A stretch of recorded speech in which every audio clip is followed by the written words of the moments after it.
আপনার বড় ভাই সম্মান করি, ভালোবাসি, আমার এই স্নেহ করবেন, এটি তো অনেক কিছু। ধরো ধরো আমি করতাম আমি শেয়ার ভয়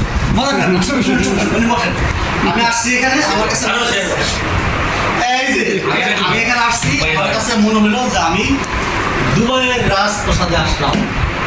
তো দোস্ত এখানে কি আছে জানো? এখানে আগের কিছু টাকা আছে, আমরা কিছুক্ষণ আড্ডা দিব। সব আছে কেন সব জমা মনে আপনি কিছু বাইরে কিছু বলবেন, সামনে বাইরে কিছু বলবেন, শোনেন ভালো কাজ দাদা দাদা শুনুন ভাই, এই যে আপনার ভিডিও করতেছে, আপনি কিছু বলেন আমাকে। আমি আপনার ছোট ভাই, কিন্তু আমার ডুবের ফিল মনে করে আমার কষ্ট দিলেন। ছোট ভাই কি মানে সেটা কি আপনি কার ওজন বেশি?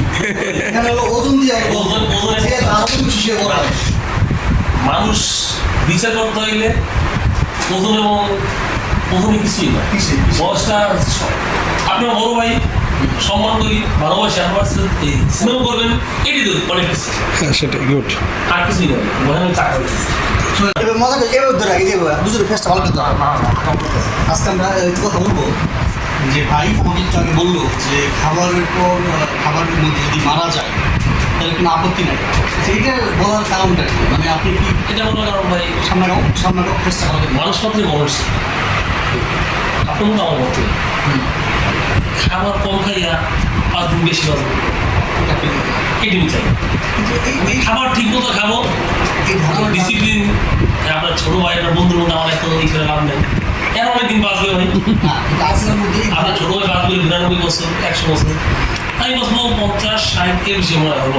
আল্লাহ তালা দিতে হবে, তোমার আজকেও বাঁচবে।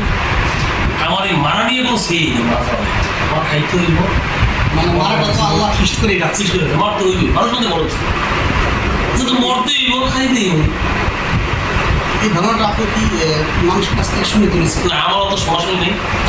আমি নিজে মনে করি যে চিন্তা করছেন। আমার খাইতে হইব, খাওয়া তো করে বাঁচতে হবে। আমি ওটি মানে বলতে চাচ্ছেন যে আমি খাবার খাবো, হ্যাঁ, সেটা বাচ্চা জীবনে যা হয় হবে ইনশাল্লাহ। ধর্ম মতো নিয়ে তো হিসেব করে খেতে পারবো না, আপনার ছোটো ভাই মতো আপনার বন্ধু মতো হিসেব করে খাওয়া দেবো না, আমার এই ক্যালোরি হিসেব করা দেবো না, ক্যালোরি হিসাব ছাড়া খাইতে হবে। হয় ক্যালোরি বেশি হয় ক্যালোরি কম, মোটামুটি একটু করি ভাই চেষ্টা করি, সব পুরোটা করতে পারি না। ইউজ করতে দেয়। কলা খাইবো, কলায় কত ক্যালোরি, বাদামে কত ক্যালোরি, ডিমে কত ক্যালোরি, ভাত এরা ভাত খায় না, মজুরি ভাত খায় না, ভাত খায়, ঠিক আছে। এই হাঁসের ডিমে কত ক্যালোরি, 300। তাহলে আপনি আপনার অবস্থানে আছেন।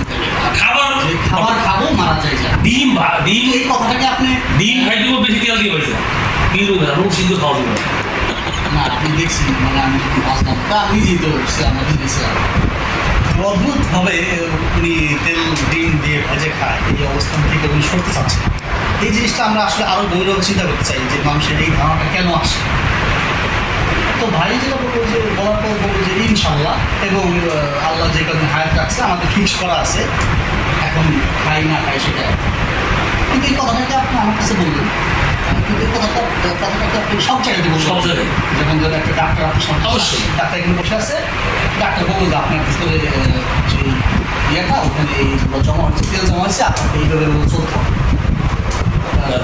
তখন আপনি কি করবেন? না, না, না,